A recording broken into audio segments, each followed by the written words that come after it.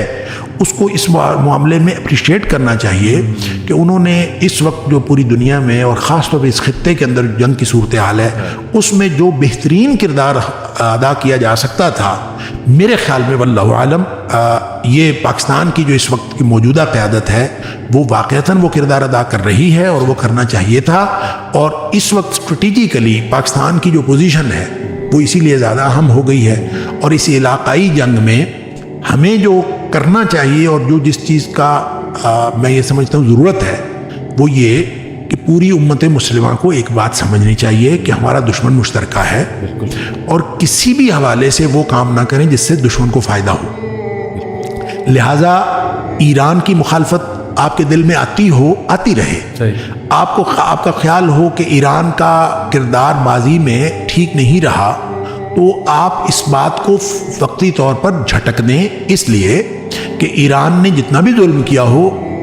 بہرحال جو اصل ظالم ہے وہ اس وقت ایران کے خلاف برسر پیکار ہے. اور ایران نے اپنے یعنی ان شکوک و شبہات کو ختم کرنے کے لیے جتنے اپنی قیادت کی قربانی دی ہے، میں یہ سمجھتا ہوں کہ یہ اس سے بڑا اور کیا ثبوت ہو سکتا ہے. 40 پلس ٹاپ لیڈرز جو ہیں ان کی قربانی دے کے بھی اگر یہ نہیں سمجھا جا رہا کہ یہ واقعتاً لڑائی لڑ رہے ہیں تو پھر پتہ نہیں اور کس طرح سے سمجھا جائے. اس لیے میں یہ سمجھتا ہوں کہ امت کی سطح پر سوچنا چاہیے. ہمارے آپس میں اختلافات جتنے بھی ہوں، عقیدے کا اختلاف ہو، ہمارا عقیدے کا اختلاف ہے، ہمارا آپس میں صرف فقہی اختلاف نہیں ہے، ہمارا عقیدے کا اختلاف ہے، بھلے ہو لیکن دشمن کے مقابلے میں ہم سارے ایک ہوں. یہ ضرورت ہے وقت کی،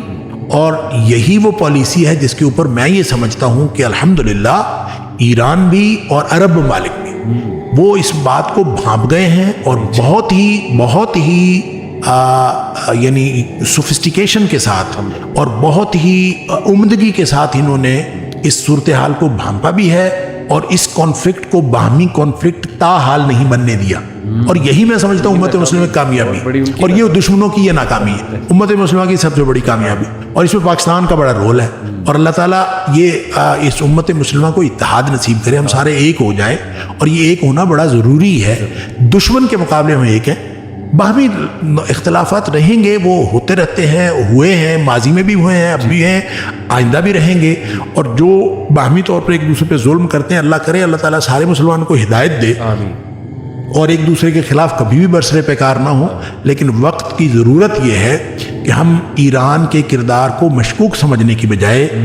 اس وقت وہ جس بھی وجہ سے وہ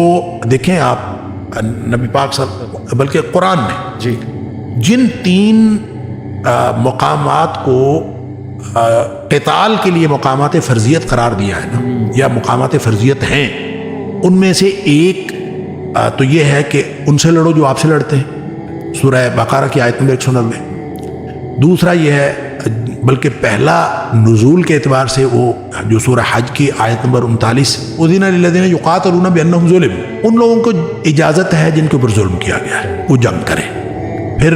یہاں فرمایا ان سے لڑو جو تم سے لڑتے ہیں. پھر فرمایا سورہ نساء میں کہ کیوں نہیں لڑتے تم، وما لکم لا تقاتلون فی سبیل اللہ، کہ تم اللہ کے راستے میں لڑتے کیوں نہیں ہو جبکہ قریبی بستی میں چیخ و پکار کی آواز آ رہی ہے اور لوگ جو ہیں وہ پریشان ہیں، ان کے اوپر ظلم کیا جا رہا. کم از کم جو اس بنیاد پر کہ قریبی بستی پر ظلم ہو رہا ہے، وہ ان کا کردار جیسا بھی تھا، وہ بہرحال کلمہ پڑھتے ہیں اور کلمہ گو ہیں، اس وجہ سے ان کے اوپر ظلم کیا جا رہا ہے. اور وقت کا اور دنیا کا جو سب سے بڑا یعنی کہہ لیجئے کہ جو ظالم ہے وہ ان کے خلاف برسر پیکار. تو اس لیے اس بڑے ظالم اور بڑے بدماش کے مقابلے میں ہمیں ان کی مدد بھی کرنی چاہیے، ان کے لیے دعائیں بھی کرنی چاہیے اور ان کے ساتھ کھڑا ہونا چاہیے. اور پاکستان گورنمنٹ بہرحال میرے خیال میں پاکستانی قیادت یہی کردار ادا کر رہی ہے، اور ایک طرف سعودیہ ہماری آنکھ کا تارا ہے اور ہم پوری امت ہماری امت ہے، ہم ساری امت کے ساتھ کھڑے ہیں. ہم نہیں چاہتے کہ سعودیہ کو کوئی گزند پہنچے، ہم نہیں چاہتے کہ عربوں کو کوئی گزند پہنچے، بلکہ تمام مسلمان ممالک کو یہی خواہش ہونی چاہیے سارے مسلمانوں کی، اور یہی کوشش ہونی چاہیے اور یہی اسٹریٹجی ہونی چاہیے جو اس وقت پاکستان کی قیادت کے لیول پہ اسٹریٹجی ہے. میرے خیال میں بہترین اسٹریٹجی ہے، اور پوری عوام کو، پاکستانی عوام کو اس وقت جو ہے ہماری قیادت کی اسٹریٹجی کے ساتھ کھڑے ہونے چاہیے. السلام علیکم ورحمۃ اللہ وبرکاتہ. جو کچھ سنا گیا اللہ پاک اس پر عمل کرنے والا اور آگے لوگوں تک پہنچانے والا بنائے. مزید اصلاحی بیانات کے لیے ہمارا یوٹیوب چینل MA ریمائنڈر کو سبسکرائب کریں اور ویڈیو کو لائک کریں. ہمارے چینل کو بھی سبسکرائب کر لیں. جزاک اللہ خیر.